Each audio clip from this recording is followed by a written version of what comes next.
Arrête. Ne fais pas défiler. La raison pour laquelle tu ressens un poids si particulier aujourd'hui, ce vendredi, n'est pas une coïncidence. Il y a une parole qui a été préparée spécifiquement pour l'élu, qui sent que le temps presse et qui est sur le point de confondre le silence de Dieu avec son absence.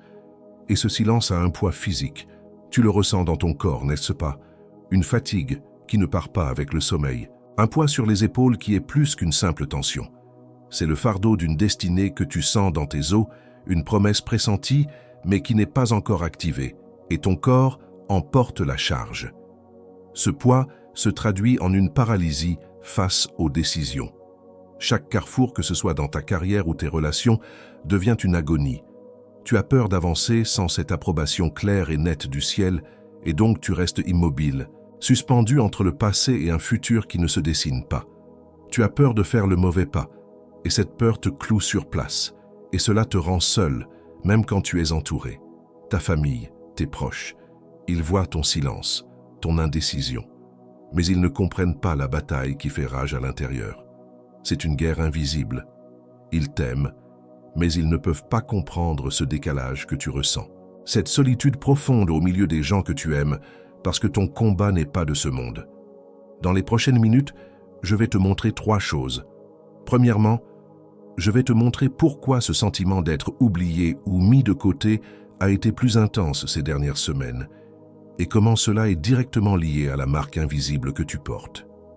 Deuxièmement, je vais te donner 3 paroles, dont une en hébreu, qui vont non seulement nommer précisément ce qui t'arrive, mais la dernière d'entre elles te révélera pourquoi tu as été conduit ici, aujourd'hui, précisément ce vendredi.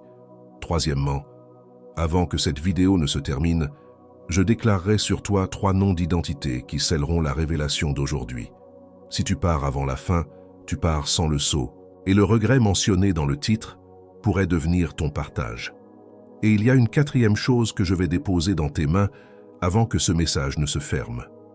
Quelque chose que le roi Salomon a laissé enregistrer pour l'enfant de Dieu qui doit traverser l'attente du vendredi, et qui tient dans un moment de silence. Ce n'est pas un livre à étudier. C'est un instrument pour soutenir le poids du silence qui précède la confirmation. J'y reviens. Pour l'instant, reste. Chaque grande promesse est comme une graine.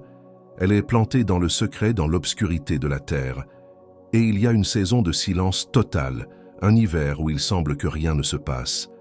Mais c'est dans ce silence que les racines s'ancrent, que la vie se prépare, invisible à l'œil nu. Tu es dans cet hiver et tu as confondu l'hiver avec la mort de la graine. Avant que je te livre la parole qui vient briser cet hiver, il faut que tu comprennes quelque chose sur la nature même de ce silence. Et à propos de cela, de cette porte qui semble scellée, de cette lettre que tu attends, de ce nom que tu espères entendre, il y a quelque chose que le roi Salomon a consigné, une clé de 2 minutes qui s'insère dans ton quotidien. Garde-le au fond de la tête. Et si tu dois absolument quitter cette vidéo avant la fin, cet instrument t'attend déjà dans le premier commentaire épinglé, juste ici dessous. Mais je te supplie de rester jusqu'au bout, car sans le contexte qui vient maintenant, la clé n'opère pas avec la même force dans ta main. As-tu déjà senti que ce silence autour de ta destinée n'est pas seulement humain, mais spirituel? Et si ce schéma d'attente était un signe qu'il y a une bataille contre le but que Dieu a placé sur ta vie? Tandis que beaucoup tentent d'expliquer cela comme de la fatigue ou de l'indécision, peu réalisent que l'adversaire n'attaque pas ce que tu as ou ce que tu as fait, mais ce que Dieu est en train de bâtir à travers toi. Mais si la véritable raison de ce silence résidait précisément dans ce que tu n'as pas encore réussi à voir sur ta propre élection, maintenant pense avec moi, et si tout ce que tu as traversé jusqu'à aujourd'hui, cette porte qui semblait scellée, cette lettre qui n'arrivait pas, ce sentiment que ton nom était oublié, était la réponse à cette question que tu portes depuis des années. Seigneur, m'as-tu vraiment choisi pour quelque chose de grand? C'est en cherchant des réponses à cela que j'ai trouvé ce guide numérique appelé « Le Code de la sagesse de Salomon ». Ce guide n'est pas une simple lecture, c'est une clé de compréhension spirituelle, un outil conçu pour ceux qui désirent voir au-delà des apparences, arrêter de traiter le silence divin comme un rejet et comprendre pourquoi l'adversaire s'acharne avec tant de force contre ceux qui portent une marque de Dieu. Plusieurs élus ici, sur la chaîne, ont déjà senti l'appel de cet instrument, mais n'ont pas encore pris la décision de télécharger le guide numérique. Télécharge-le dès maintenant. Il est disponible dans le premier commentaire épinglé. Si tu es l'un des premiers à le télécharger, reviens ici et écris « Amen ». Ce sera ton acte de foi. Et aujourd'hui même, Dieu peut te montrer la raison pour laquelle l'érosion lente de ton espérance s'est levée contre ta vie. Avant que je ne te livre la parole qui va nommer ce qui t'arrive, il faut que tu reconnaisses 5 choses qui se sont produites dans ta vie ces dernières semaines. Ne les considère pas comme des prédictions. Vois-les comme des reconnaissances, des miroirs de ce que tu as déjà traversé. Si j'ai raison sur au moins 3 d'entre elles, toi et moi saurons pourquoi tu t'es arrêté ici aujourd'hui. Le premier signe est celui du temps ralenti. Les jours précédant une percée, le temps semble s'étirer. Chaque heure pèse comme une journée entière. Ce n'est pas ton imagination. C'est une pression spirituelle conçue pour tester ta persévérance jusqu'à sa limite. L'adversaire veut que tu abandonnes à la dernière heure, pensant que la journée ne finira jamais. Ce qui semble être un temps qui s'étire à l'infini est en réalité un temps qui se contracte juste avant la naissance de ta promesse. Le deuxième signe est celui du rêve répété. Il y a un symbole, une scène, peut-être même un visage, qui revient dans tes nuits. Ce n'est pas une angoisse, mais un rappel, un message crypté du ciel, une confirmation en filigrane que la promesse est toujours active, même quand ton esprit conscient est noyé dans le doute de la journée. Tu te réveilles avec un sentiment étrange, une familiarité que tu ne peux pas expliquer. Ne l'ignore pas. C'est la signature de l'esprit sur ton subconscient. Le troisième signe est celui de l'héritage silencieux.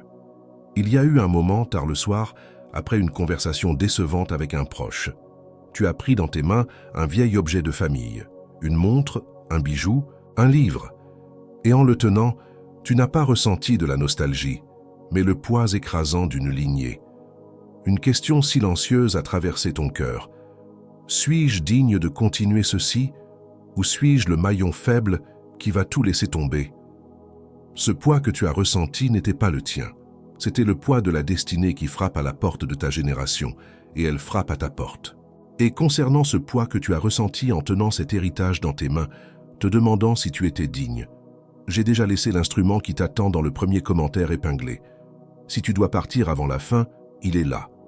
Mais reste, car le nom hébreu de ce qui t'arrive n'a pas encore été dit. Et avant que je passe au 4e et au 5e signe, une brève pause. Et au-delà de notre livre numérique élu, tu as ici une autre façon de fortifier ce message qui est arrivé chez toi aujourd'hui, et de le faire arriver à de plus en plus d'élus comme toi. Nous ne recevons pas un centime pour chaque parole que je te livre ici sur la chaîne chaque jour. Comme moyen pour toi de rendre quelque chose de ce que tu reçois ici, nous gardons ouvert un lien de don volontaire, juste en dessous du livre numérique, dans le premier commentaire épinglé. Toute somme qui tient dans ta main aujourd'hui, toute somme que ton cœur indique, c'est cela qui maintient notre chaîne debout, c'est cela qui fait arriver le prochain message à une autre personne qui en a besoin, exactement comme tu en avais besoin. Je t'attends là-bas, élu. Revenons maintenant au 4e signe. Le 4e signe est celui de l'opposition soudaine. Juste au moment où tu as senti une étincelle d'espoir, juste quand tu as pensé te rapprocher du but, un obstacle inattendu a surgi de nulle part. Une critique virulente, une porte qui se ferme brusquement, un soutien qui se retire sans explication. Ce n'est pas un signe pour t'arrêter. C'est un test pour mesurer ta conviction. L'ennemi ne place pas une montagne sur le chemin de quelqu'un qui ne va nulle part. Cette opposition est la preuve de la valeur de ta destination. Le 5e signe est celui de l'attraction inexpliquée. Le fait même que tu sois encore là, que tu n'aies pas encore fait défiler cette vidéo, que des mots comme « élu »,« destiné »,« révélation »,« vendredi » résonnent dans une partie de ton être que tu avais oublié. Ce n'est pas de la curiosité, c'est une reconnaissance. Ton esprit reconnaît le son de la voix de ton père, même si elle passe par un étranger sur un écran. C'est le dernier saut. L'attraction que tu ressens pour ce message est le signe que ce message a été envoyé pour toi. Ces 5 signes que tu viens de reconnaître ne sont pas les symptômes d'un effondrement. Ce sont les contractions d'un éveil. Tu n'es pas en train de te défaire, tu es en train de naître à une nouvelle saison. L'ennemi veut que tu interprètes ces signes comme une preuve de ta disqualification, mais le ciel te les envoie comme une confirmation de ton élection. Et le nom de ce qui est en train de naître en toi est contenu dans une seule parole en hébreu. Avant de te montrer l'instrument que le roi Salomon a laissé pour le jour ordinaire, je dois te donner le nom hébreu de ce que tu portes. Car l'instrument n'a de sens qu'après que tu connaisses le nom. Et il y a un mot en hébreu qui définit exactement l'état dans lequel tu vis, un mot qui recontextualise tout ce que je viens de te décrire. Il existe un mot dans l'hébreu originel qui change tout ce que tu pensais savoir. Et ce qui vient maintenant va t'expliquer pourquoi tout est arrivé dans cet ordre. Et porter le poids de cette parole qui vient, seul, à travers le silence qui précède la confirmation, n'est pas ce que Salomon a préparé pour toi. Il a préparé autre chose, et cette autre chose est ce que je vais te confier maintenant. Ce n'est pas une théorie, c'est un instrument, le code de la sagesse de Salomon. Et l'instrument que Salomon a laissé pour l'enfant de Dieu, qui doit traverser le jour ordinaire sans perdre ce qu'il a reçu dans l'intimité. Quand tu t'arrêtes toujours juste avant que le soleil ne se lève, sentant que tu es sur le point d'abandonner avant la percée, tu as besoin de l'instrument qui scelle la promesse pendant la nuit. Quand tu rentres chez toi et que tu sens que la personne dans le miroir est un étranger qui attend, un spectateur de ta propre vie, tu as besoin de l'instrument qui te redonne ton nom et ton identité chaque matin. Quand tu dis oui à tout par peur de dire non à la seule chose qui compte, gaspillant ton énergie sur des choses qui ne sont pas ta destinée, tu as besoin de l'instrument qui te donne le discernement pour protéger ton mandat. Et si tu sens en ce moment que c'est exactement ce dont tu as besoin, avant même que je continue, pose ton pouce maintenant sur le lien dans le premier commentaire épinglé. Ne clique pas encore. Pose juste ton pouce, sans le poids de la décision avant de prendre la décision. Ce n'est pas une méthode pour faire plus. C'est un instrument pour soutenir plus. Il ne t'entraîne pas. Il te couvre. Il te montre où le silence qui précède la confirmation est en train de devenir un terrain d'attaque, avant que cela ne se transforme en une mauvaise décision. Il interrompt le cycle de doute avant qu'il ne devienne le regret du prochain vendredi. Et le prochain vendredi arrive plus vite qu'il n'y paraît. Et il vient avec 2 sceaux pour ton foyer, pas pour ta performance. Sa premier sceau, papa, mais le rituel du sommeil du juste. C'est un audio. Tu ne le lis pas, tu te couches. Et ce que tu appelais insomnie, aujourd'hui tu l'appelleras veille non scellée. Et tu apprendras à sceller la nuit avec le bon nom, dans le bon ordre, dans la bonne voie. Le 2e sceau est l'éveil de la clarté, les 7 décrets du matin. 7 phrases courtes, une pour chaque matin de la semaine, pour que tu ne te réveilles plus sans identité, pour que tu traverses la première heure du jour avec la posture de celui qui a été envoyé, et non avec la posture de celui qui a été renversé. Et cette hésitation que tu ressens maintenant, ce n'est pas de la doute, c'est le mécanisme de l'adversaire qui agit en toi en ce moment même, te poussant à fermer cette fenêtre. Tu reconnais ce schéma.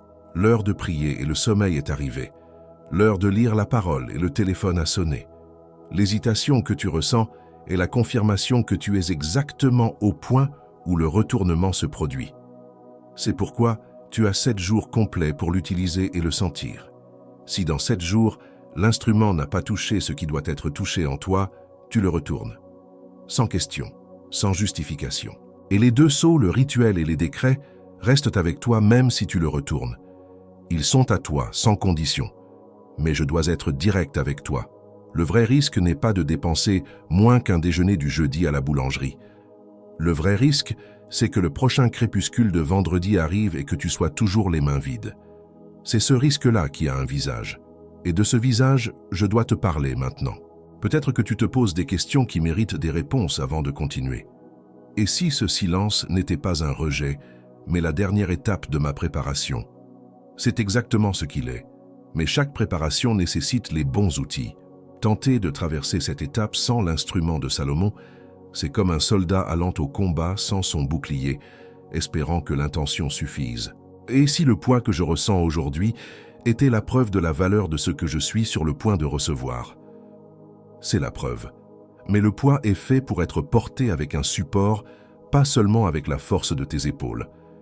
Le guide n'enlève pas la valeur de ce qui vient, il te donne la structure pour le recevoir sans t'effondrer juste avant. Et si ce guide numérique était l'outil exact que Salomon a conçu pour cette heure précise de ma vie? Et si ce n'était pas une coïncidence que tu aies entendu parler de Salomon, du silence et d'un instrument, le tout dans le même message, le jour exact où le poids est devenu presque insupportable? Le ciel ne murmure pas des coïncidences, il orchestre des rendez-vous. Une femme de 38 ans, graphiste indépendante, a commencé à utiliser le guide après des mois à sentir une porte scellée sur sa poitrine chaque nuit. La première semaine en utilisant le rituel audio, elle a dit qu'elle avait senti la cire fondre. Elle m'a écrit une seule phrase. Je pensais que c'était de l'anxiété, c'était en fait un appel à la veillée. Un homme de 42 ans, propriétaire d'une petite entreprise, était paralysé par une décision d'embauche qu'il reportait depuis des semaines, voyant son nom sur une liste où il semblait toujours être le dernier. Après avoir utilisé les décrets du matin pendant 4 jours, il a passé l'appel qui a tout changé. Sa phrase était « Ce que j'appelais prudence était en fait une paralysie spirituelle ». Une grand-mère de 61 ans, qui sentait un fossé silencieux se creuser avec sa fille chaque week-end, a commencé à appliquer les principes du guide pour déchiffrer les silences. Après 2 semaines, sa fille l'a appelé sans raison apparente, juste pour parler. Elle a écrit « Mon silence n'était pas de la paix, c'était un territoire que j'avais cédé sans combattre. Peut-être que dans 3 heures, tu seras de nouveau allongé dans ton lit, fixant cette porte massive et scellée de cire dans ton esprit, te souvenant que tu as vu cette vidéo et que tu n'as pas tendu la main. Peut-être que ce vendredi soir, seul dans ta voiture sur un parking, le souvenir d'un échec professionnel passé se superposera à une phrase critique d'un parent des années plus tôt. Tu commences toujours les choses, mais tu ne les finis jamais. Et cela sera amplifié par la notification d'un ami sur les réseaux sociaux, célébrant une réussite, créant un cocktail parfait de regrets et d'auto-dévaluation. Et l'érosion lente de ton espérance continuera d'arriver, avec le même réveil, le même café, la même porte qui s'ouvre sur le prochain crépuscule. Le lien est dans le premier commentaire épinglé, fixé pour toi. Pas pour tout le monde, pour toi. Celui qui doit traverser le prochain crépuscule avec l'instrument en main clique maintenant. Et quand tu feras cela, quand tu ouvriras ce lien, tu n'achètes pas un livre. Tu acceptes un instrument que Salomon a préparé pour ton jour ordinaire. Et ce que tu vas comprendre ensuite, en entendant le mot hébreu qui vient maintenant, changera la façon dont tu lis tout ce qui s'est passé jusqu'ici. Et avant que je te livre la prochaine parole qui vient encore maintenant, parce qu'elle vient encore et elle pèse, je veux te rappeler une chose, Élu. Comme je te l'ai déjà dit plus tôt, au-delà du livre numérique qui est dans le premier commentaire épinglé, il y a ce lien de don volontaire ouvert, juste en dessous du livre. Nous continuons à ne pas recevoir un centime pour chaque parole que je te livre ici chaque jour. C'est pour cela que ce lien existe, Élu, pour qu'une autre personne demain trouve exactement cette parole qui t'a trouvé aujourd'hui. Toute somme que ton cœur indique. Chaque geste comme celui-là maintient notre chaîne debout et fait arriver le prochain message à qui en a besoin. Exactement comme il est arrivé chez toi aujourd'hui. Et encore une chose, avant que nous retournions au message, je veux que tu saches ce qui suit. De temps en temps, ici, sur notre chaîne, j'enregistre une vidéo spéciale d'honneur. Une vidéo de remerciement avec une parole spéciale uniquement pour reconnaître les élus qui ont le plus donné et ceux qui ont acquis le livre numérique. Tous ceux qui ont soutenu cette parole avec moi méritent cette mention de gratitude pour un geste si généreux. Tu sèmes ici, le ciel se souvient de toi là-haut, et moi je me souviens de toi ici en bas. Je t'attends là-bas au lien, à nouveau, Élu. Et maintenant, enfin, le mot hébreu qui changera tout. La parole hébraïque qui définit exactement ce qui se passe avec toi est Ba-Ka'ir. Prononce-le avec moi, Ba-Ka'ir. C'est le mot pour élu ou choisi, mais pas n'importe quel choisi. C'est celui qui a été choisi et testé. C'est l'élu qui a traversé le feu de l'attente et dont l'élection est confirmée non pas avant, mais à travers l'épreuve du silence. Ce n'est pas juste une traduction de dictionnaire. C'est un mot qui décrit un état, une posture, un appel. Et quand tu entends ce mot, tu le reconnais, parce qu'il se passait déjà à l'intérieur de toi. Tu n'avais juste pas le nom. Être un Bakir, ce n'est pas une promotion, c'est une reconnaissance. La reconnaissance que le silence n'était pas une absence de Dieu, mais la salle d'examen de Dieu. Et sur cette parole, il est écrit, dans le psaume 4, verset 9, « Je me couche et je m'endors en paix, car toi seul, ô Éternel, tu me donnes la sécurité dans ma demeure. » Écoute bien, ce n'est pas une promesse pour le futur, c'est la déclaration d'un état présent. Qui peut dire cette phrase avec son âme en paix? Pas celui qui s'efforce de l'être, celui qui est, celui qui a accepté son identité de Ba-Ka-Ashir, d'élu testé, et qui comprend que même dans la fosse, même dans la prison, la sécurité ne vient pas des circonstances, mais de l'identité qui lui a été donnée. Et personne ne comprend mieux cet état que Joseph. Non pas Joseph le gouverneur de l'Égypte, mais Joseph le jeune homme, seul dans la prison égyptienne. Il a reçu la promesse dans ses rêves de jeunesse, mais il est maintenant dans le silence le plus total. Son problème concret, c'est que les chansons à qui il a donné une parole de vie l'a oublié. 2 années entières d'oubli. C'est le silence dont je te parle. C'est l'espace entre la parole reçue et la parole accomplie. Chaque matin, Joseph se réveille dans la même cellule, avec la même promesse qui semble de plus en plus lointaine, de plus en plus absurde. C'est le test du Ba-Ka-Ashir. Et la sagesse que Joseph a dû appliquer, il a dû l'improviser. Il n'avait pas de guide. Il a dû apprendre à interpréter le silence non comme un rejet, mais comme une préparation. Il a dû choisir de croire que l'oubli de l'homme n'annulait pas la mémoire de Dieu. C'était son instrument, la décision consciente de rester fidèle à sa mission dans l'obscurité, même sans confirmation extérieure. Son opération au quotidien était simple. Il gouvernait la prison. Il ne s'est pas assis dans un coin en attendant d'être libéré. Il a fleuri là où il était planté. Il a servi. Il a géré. Il a excellé dans le lieu de son oubli. C'est l'arme secrète du Ba-Ka-Ashir. Utiliser l'attente non pas pour se consumer, mais pour se perfectionner. La bascule ne s'est pas produite quand il a été libéré. La bascule s'est produite chaque jour où il a choisi de ne pas devenir amer. Chaque jour où il a géré la prison comme si c'était son palais. La libération n'a été que la conséquence de milliers de petites décisions prises dans le silence, en accord avec son identité d'élu. Et ce que Joseph a dû improviser pendant 2 longues années de silence, tu n'as pas à le faire. Car des siècles plus tard, Salomon a codifié cette sagesse. Le chemin que Joseph a tracé dans l'obscurité, Salomon l'a éclairé avec une lampe. L'instrument que Salomon a laissé enregistrer pour l'élu qui attend est exactement celui qui t'attend dans le premier commentaire épinglé. Tu te souviens de la graine dont je t'ai parlé au tout début de cette vidéo? Cette graine qui semblait morte sous la terre pendant l'hiver. Cette identité de Ba-Ka-Ashir que tu viens de recevoir, c'est le nom de l'hiver. Et l'instrument que Salomon a laissé, c'est le moyen pour toi de traverser cet hiver sans perdre la graine, sans confondre la saison du silence avec la fin de la promesse. Et maintenant que tu as le nom, je dois te remettre 3 choses.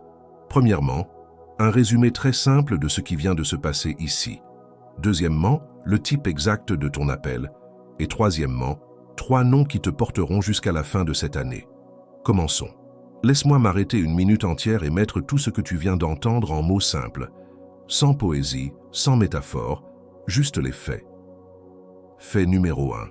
Il existe un esprit de report et d'accusation dont le seul but est de transformer le silence de Dieu en preuve de ton abandon, faisant de l'attente une torture. Fait numéro 2. Il le fait en t'empêchant de comprendre ton identité de Ba-Ka-Ashir, l'élu choisi à travers l'épreuve, et non malgré elle. Fait numéro 3. Joseph a failli être consumé par ce même mensonge dans sa prison. Ce n'est pas une théorie, c'est un mécanisme spirituel. Fait numéro 4. Ta prudence, ton attente d'un signe plus clair, est précisément le terrain sur lequel cet esprit opère, causant l'érosion silencieuse de ton espérance, jour après jour. Maintenant, ceci dit, passons au type de ton appel. Car il y a 3 types d'élus qui sont particulièrement ciblés par cet esprit de report et d'accusation en ce moment. Chaque appel a une vulnérabilité spécifique que l'ennemi exploite. Tu es l'un de ces 3, et quand je nommerai le tien, l'écho à l'intérieur de toi sera la confirmation. Le premier est l'élu pour la restauration. Tu es appelé à reconstruire ce qui a été brisé dans ta lignée, ta communauté ou même en toi. L'attaque contre toi n'est pas frontale, elle est insidieuse. un sentiment constant d'indignité et de culpabilité. L'ennemi te murmure que tu ne peux pas reconstruire quoi que ce soit, car tu es toi-même en ruine.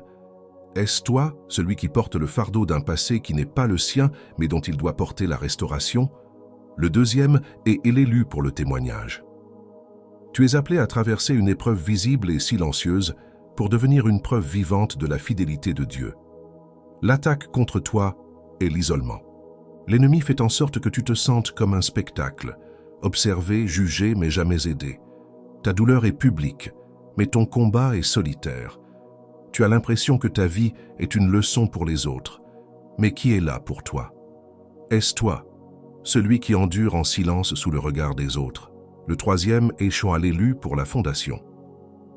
Tu es appelé à poser les fondations de quelque chose de nouveau, qui n'existe pas encore. Une entreprise, un ministère, une famille, bâtie sur de nouveaux principes.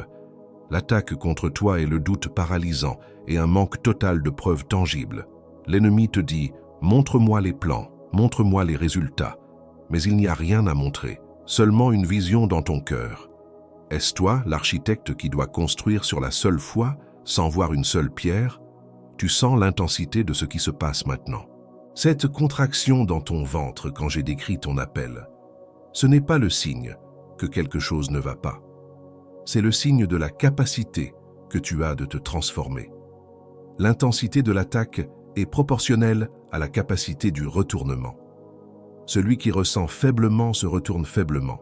Celui qui ressent fortement se retourne avec une puissance qui change les générations. Et sur ton type d'appel, le ciel a déjà scellé 3 noms. 3 noms qui te porteront jusqu'à la fin de cette année, donnant un contour à ton identité quand le cycle de l'ennemi tentera de te dissoudre. Le premier nom est « Gardien de la promesse ». Tu n'es pas juste quelqu'un qui a reçu une promesse. Tu es celui qui a été désigné pour la garder vivante à travers la longue nuit du silence. Ton rôle n'est pas passif. Chaque jour où tu choisis de croire malgré le silence, tu te tiens en sentinelle sur les murs de ta propre destinée, repoussant les doutes comme des voleurs. Tu es le gardien de la promesse qui refuse de laisser la flamme s'éteindre. Et l'instrument que Salomon a laissé est le combustible pour cette flamme. Le deuxième nom est « porteur du sceau royal ». Ce n'est pas seulement une élection, c'est une investiture. Le sceau de l'autorité du roi est sur ta vie, non pas à cause de tes mérites, mais à cause de son choix. Ce sceau te donne le droit de parler et d'agir en son nom, même lorsque tu te sens le plus insignifiant. C'est ce sceau qui dérange tant l'ennemi. Il n'attaque pas tes faiblesses, il attaque le sceau que tu portes. Tu es le porteur du sceau royal qui apprend à gouverner depuis la prison. Le troisième nom est ambassadeur du temps fixé. Ton appel est lié à un moédé, un temps fixé dans le calendrier divin. Tu n'es pas en retard, tu n'es pas oublié. Tu es un ambassadeur en attente de ses lettres de créance pour le jour de sa présentation officielle. Chaque jour de silence est un jour de préparation à l'ambassade. Tu apprends le langage de la cour, les protocoles du royaume. Tu es l'ambassadeur du temps fixé. Et le fait même que tu sois ici, ce vendredi, prouve que ton temps approche. Et dans ce premier nom porteur du sceau royal, réside une vulnérabilité que l'ennemi connaît par cœur. C'est la peur que le sceau soit une contrefaçon, que ton élection soit conditionnelle, ou pire, qu'une erreur future puisse l'effacer et prouver que tu n'as jamais été digne de le porter. Cette peur te fait cacher le sceau au lieu de l'utiliser. Ce que Salomon a conçu pour couvrir cette vulnérabilité n'est pas un autre livre à étudier qui augmenterait la pression. C'est un rituel appliqué, un instrument pratique, le Code de Salomon, qui t'apprend à vérifier et à utiliser le sceau chaque jour, non pas pour le mériter, mais parce qu'il t'a déjà été donné. Il déplace le sceau de la catégorie fardeau anxieux à la catégorie arme quotidienne. Le lien est dans le premier commentaire épinglé. Quand tu le prendras, souviens-toi que tu ne cherches pas à obtenir un sceau, tu apprends à utiliser celui que tu portes déjà. Et il y a encore 3 choses qui doivent être dites avant que je ne t'envoie. Si l'un de ces 3 noms t'a frappé plus fort, écris le numéro ci-dessous. 1, 2 ou 3. Ce n'est pas pour moi. C'est pour que tu plantes un drapeau sur ton identité aujourd'hui. Mais avant que je ne te libère pour de bon, il y a 3 tactiques spécifiques que l'adversaire va utiliser contre les 3 noms que je viens de te remettre. Il les utilisera dans les prochaines 72 heures. Écoute-les maintenant pour les reconnaître quand elles arriveront. La première tactique est la comparaison. L'ennemi va te montrer la progression des autres pour souligner ta stagnation. Il mettra devant tes yeux la réussite d'un collègue, d'un ami, même d'un étranger sur les réseaux sociaux. Le but n'est pas de t'inspirer, mais de te murmurer « Regarde, eux avancent. Toi, tu attends encore. Peut-être que ton élection était une illusion. » Il attaque directement ton identité de gardien de la promesse en te faisant douter de la validité de ta propre ligne temporelle. La deuxième tactique est l'interprétation. L'adversaire prendra le silence de Dieu, cet espace sacré de préparation, et le traduira en rejet divin. Il te rappellera tes prières qui semblent sans réponse, tes demandes qui restent en suspens, et il conclura pour toi. S'il se souciait vraiment, il aurait déjà répondu. Ce silence est la preuve de son mécontentement, pas de sa préparation. C'est une attaque directe contre ton identité de porteur du sceau royal, suggérant que le roi a retiré sa faveur. La troisième tactique est l'épuisement. Juste avant ta percée, souvent dans les 24 heures qui précèdent le vendredi de ta libération, l'ennemi lancera une vague soudaine et écrasante de fatigue, de découragement et de confusion. Il sait que ton heure approche. Son but est de t'épuiser au point que tu abandonnes la course à quelques mètres de la ligne d'arrivée, te faisant croire que tu n'as plus la force de continuer. C'est une attaque directe contre ton identité d'ambassadeur du temps fixé, tentant de te faire rater ton propre rendez-vous divin. Mais pour chacune de ces tactiques, le ciel a pourvu une arme correspondante. Ce ne sont pas des théories. Ce sont des actions spirituelles, des décrets que tu peux activer. Contre la comparaison, tu as l'arme de l'encre du souvenir. C'est l'acte délibéré de te remémorer une victoire passée où Dieu a été fidèle, un moment où il t'a sauvé quand tout semblait perdu. Cette encre t'empêche de dériver dans l'océan des comparaisons. Déclare ceci: mon parcours n'est pas le leur, mon temps est entre ses mains. Je me souviens de sa fidélité passée et c'est la garantie de sa fidélité future, contre l'interprétation. Tu as l'arme du décret, du silence. C'est l'acte d'autorité où tu refuses de laisser l'ennemi interpréter le silence de Dieu pour toi. Tu ouvres la bouche et tu donnes au silence son vrai nom.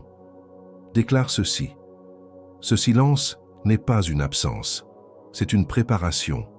Ce n'est pas un rejet, c'est une salle du trône où je suis façonné. J'honore le silence de mon roi. Et contre le épuisement, tu as l'arme de la veille du vendredi. C'est l'acte de résistance le plus puissant. Quand la vague de fatigue te submerge le jeudi soir, tu choisis de rester éveillé et en prière 1 heure de plus.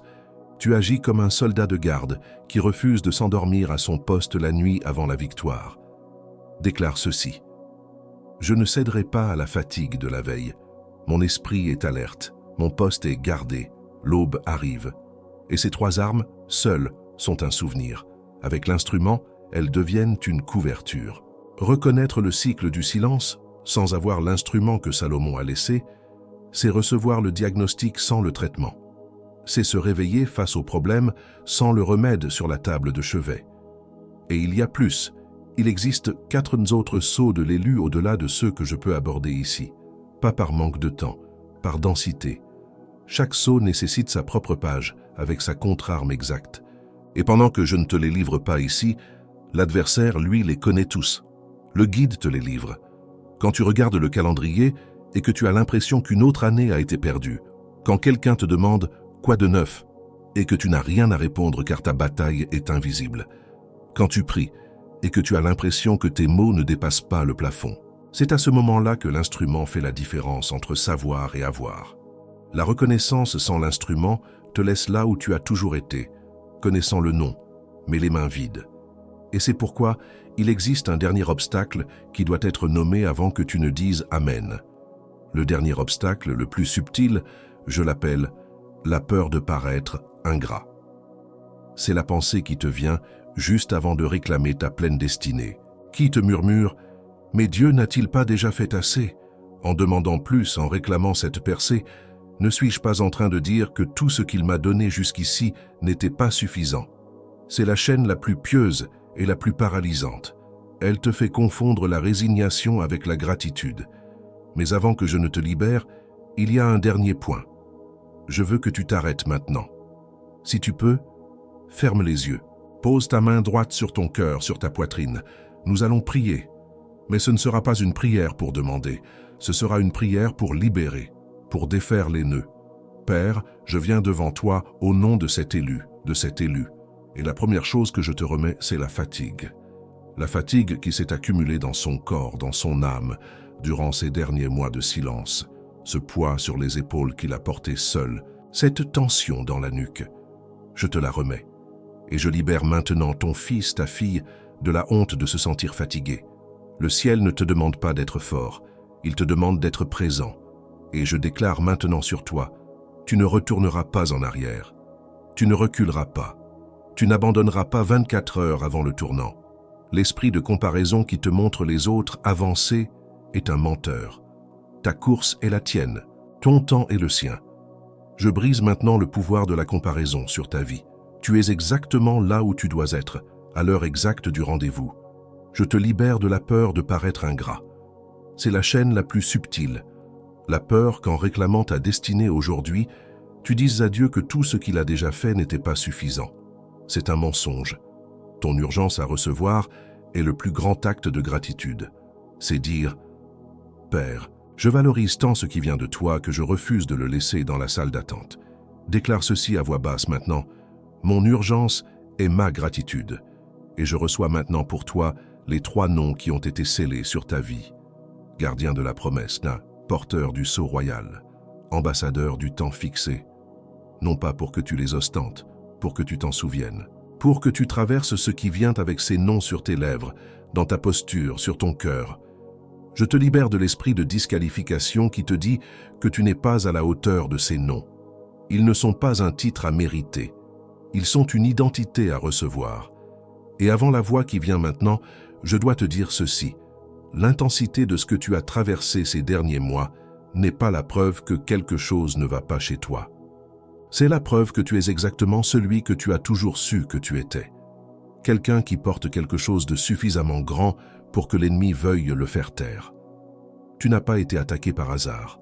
Tu as été attaqué précisément là où ton identité cherche à se manifester avec le plus de force. Plus l'attaque a été lourde, plus tu es dangereux pour le cycle de l'ennemi. La pression que tu as ressentie n'était pas un signe de faiblesse, c'était un signe de proximité. La proximité du tournant. Si cela te touche maintenant, écris ci-dessous. Je reçois le tournant. J'ai vu tes nuits. La porte massive, scellée de cire que tu fixais dans ton esprit avant de t'endormir. La lettre royale que tu attendais chaque matin et qui n'arrivait jamais. Ton nom que tu t'attendais à entendre appeler, dans une liste où tous les autres noms étaient lus. J'étais là observant non pas ta performance, mais la ténacité de ton cœur. Je ne t'ai jamais perdu de vue, pas une seconde. Les chansons de Pharaon a peut-être oublié Joseph, mais moi, je ne t'ai jamais oublié. La place à ma table n'a jamais été menacée. Ton nom est gravé dans la paume de mes mains. Ce que tu as interprété comme un silence était le bruit de ma main qui te façonnait dans le secret. Ce que tu appelais solitude, je l'appelais préparation. Ce que tu appelais oubli, je l'appelais formation. Ce que tu appelais fin de semaine sans rien, je l'appelais la veille de la restitution. Et ce vendredi, ce n'est pas n'importe quel vendredi. C'est le vendredi où la salle d'attente se vide. Ton temps dans la prison de l'attente est terminé. La porte est ouverte. Le sceau est sur toi non pas comme une charge, mais comme une clé. Le temps de gouverner depuis la prison est terminé. Le temps de gouverner depuis le palais commence maintenant. Lève-toi, mon élu, mon Bakaïr. La chaise est la tienne. L'honneur n'a jamais été retiré. Et il y a une voix qui parle en toi en ce moment même. Une voix qui dit « Ce n'est pas pour moi, c'est pour quelqu'un qui a une foi plus grande. » J'ai besoin que tu m'entendes maintenant. Tu as la permission. Tu as la permission de recevoir ce que tu n'as pas mérité. Tu as la permission d'occuper la chaise à la table sans avoir à te justifier. Tu as la permission de laisser mourir la version de toi qui avait besoin de souffrir pour se sentir digne. Salomon n'a pas préparé cet instrument pour ceux qui sont déjà prêts. Il l'a préparé pour ceux qui sont fatigués. Et celui qui est fatigué, c'est toi maintenant. Je tends maintenant ma main vers ta maison et je décrète une couverture de scellement sur tout ce qui t'appartient. sur ta table, afin que chaque repas soit un acte de communion et non d'anxiété, et que les conversations qui s'y déroulent soient assaisonnées de la sagesse d'en haut. Je déclare une couverture sur tes enfants et ton conjoint, si tu en as. Que ton obéissance de cette nuit devienne un manteau de protection sur eux, qu'ils sentent l'atmosphère de ta maison changer, le poids s'en aller, la légèreté de la présence de Dieu entrer. Et je décrète une couverture sur ton travail, sur tes mains, sur chaque projet et chaque opportunité. Que la confirmation de ton élection que tu as apprise ici débloque la clarté et la faveur dans tes décisions. Que ton obéissance immédiate devienne ta plus grande qualification aux yeux des hommes et aux yeux de Dieu. Tu es engagé, tu es commissionné, tu es envoyé, tu es engagé, tu es commissionné, tu es envoyé, tu es engagé, tu es commissionné, tu es envoyé. Avant de te libérer, je veux que tu marches avec moi jusqu'à une salle que tu n'as pas encore vue avec tes yeux physiques. Ne force rien. Laisse simplement l'image venir à toi. Il y a une longue table. Une lumière vient d'un endroit que tu ne peux pas identifier. Il y a des gens à cette table, certains que tu as aimés, d'autres que tu n'as pas encore rencontrés. Leur visage te semble familier, comme une famille perdue de vue. La conversation est douce, l'attente est paisible, et il y a une chaise près de la tête de la table, vide. La forme de ton corps est sculptée dans son dossier. Le bois se souvient de toi. Salomon est à la tête de la table, et il te regarde avec un sourire entendu. Tu ne crées pas cette scène. Tu t'en souviens. La chaise a toujours été tienne. Il ne manquait que toi. Ne dis pas encore « Amen ». Reste dans ceci un moment. Sens le poids de ce qui vient d'arriver. La reconnaissance. La fin de l'exil. Maintenant, tu peux dire « Amen ». Cette table que le Père t'a montrée, elle est toujours dressée. Je veux que tu entendes une chose avant de fermer cette vidéo, parce qu'il y a une phrase que l'adversaire va te chuchoter à l'oreille dans les 3 prochaines heures. Je vais nommer cette phrase maintenant pour que tu ne tombes pas dedans. Mais avant la phrase, il y a quelque chose que tu dois recevoir. Ce qui a été scellé ici va maintenant être testé au prochain lever de soleil. Le code de la sagesse de Salomon. T'attends dans le premier commentaire épinglé, avec le rituel du sommeil et les 7 décrets du matin, pour moins qu'un café avec un biscuit, parce qu'un ambassadeur du temps fixé sans couverture pourrit à la prochaine heure de doute. Et l'adversaire compte sur cette heure de doute. Ce n'est pas une dépense, c'est un instrument. Et Salomon l'a préparé pour que tu traverses ce qui vient avec une main ferme, pas avec des mains vides, avec une garantie de 7 jours. Le risque est le nôtre. La main est la tienne. Clique maintenant, pendant que le décret est encore vivant sur ta poitrine. Pas demain, pas après la douche, car celui qui remet à plus tard remet à jamais, et l'adversaire le sait.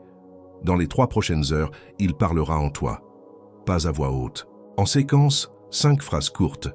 Aujourd'hui est un jour comme les autres. Tu as déjà trop attendu, qu'est-ce qu'un jour de plus? Si c'était vraiment de Dieu, ce serait déjà arrivé. Tu es fatigué, remets cette décision à demain. Ce sentiment d'urgence n'est que de l'anxiété. 5 vagues. Il essaie sous 5 angles. Dans l'un d'eux, tu cèdes. Aujourd'hui, maintenant, avant le prochain crépuscule. Pas après. Aujourd'hui. Et Salomon te soutiendra. Et maintenant, le dernier mot de cette vidéo. Et dans le prochain message que j'apporterai sur cette chaîne, je te livrerai les 3 sceaux de l'élu qui protègent sa destinée financière. Celui qui a entendu cette parole aujourd'hui doit entendre celle qui suit en séquence. Car ce qui vient n'est pas une continuation, c'est un approfondissement. Clique sur la vidéo qui apparaîtra sur l'écran dans quelques secondes. Et encore dans cette vidéo élue, avant que je scelle cette heure avec toi, je reviens une dernière fois à cette demande. Tu as marché avec moi jusqu'ici. Tu as traversé chaque parole, chaque décret, chaque signe. Et si à un moment de ce message, tu as senti le ciel te toucher, tu sais que cette vidéo n'était pas un accident. Le lien de don volontaire continue ouvert dans le premier commentaire épinglé, juste en dessous du livre numérique. Pas comme une facturation, pas comme un échange, comme la restitution de l'élu à l'autel d'où la parole est sortie. Toute somme que ton cœur indique, et le ciel voit chaque geste. Le ciel voit. Et le ciel le multiplie sur ta maison, sur tes jours, sur ce que tu ne sais pas encore qui est sur le point d'arriver. C'était ma dernière demande. Je t'attends là-bas, élu. Et quand cela arrivera, et cela arrivera bientôt, tu te souviendras de ce moment. Et avant de partir, pense à une personne en particulier. Pas plusieurs. Une seule. La personne dont le nom t'est venu à l'esprit à l'instant. Celle qui est restée silencieuse, fidèle, invisible. Celle dont l'onction a également attiré des attaques sans nom. Quelqu'un qui rentre chez lui en portant un fardeau qui n'est pas le sien. Quelqu'un qui a besoin du même sceau que tu viens de recevoir. Envoie-lui cette vidéo. Elle attend que cette parole arrive. Et quand cette personne ouvrira cette vidéo, elle aura besoin de ce que tu viens de recevoir, y compris l'instrument que Salomon a laissé. Cela pourrait être ce qui ouvre aussi son cycle. Ce n'est pas une faveur de ta part, c'est un service. Et le ciel le voit. Commande ci-dessous, Amen reçu. Et envoie cette vidéo à cette personne spécifique qui t'est venue à l'esprit. C'est fait. Ce qui a été livré ici a été livré. Tu n'es pas la même personne qui a appuyé sur play. Tu es profondément aimé. Tu n'as jamais été oublié. La chaise est tienne. Et c'est ainsi que c'est scellé. Le prochain vendredi peut attendre encore 10 secondes.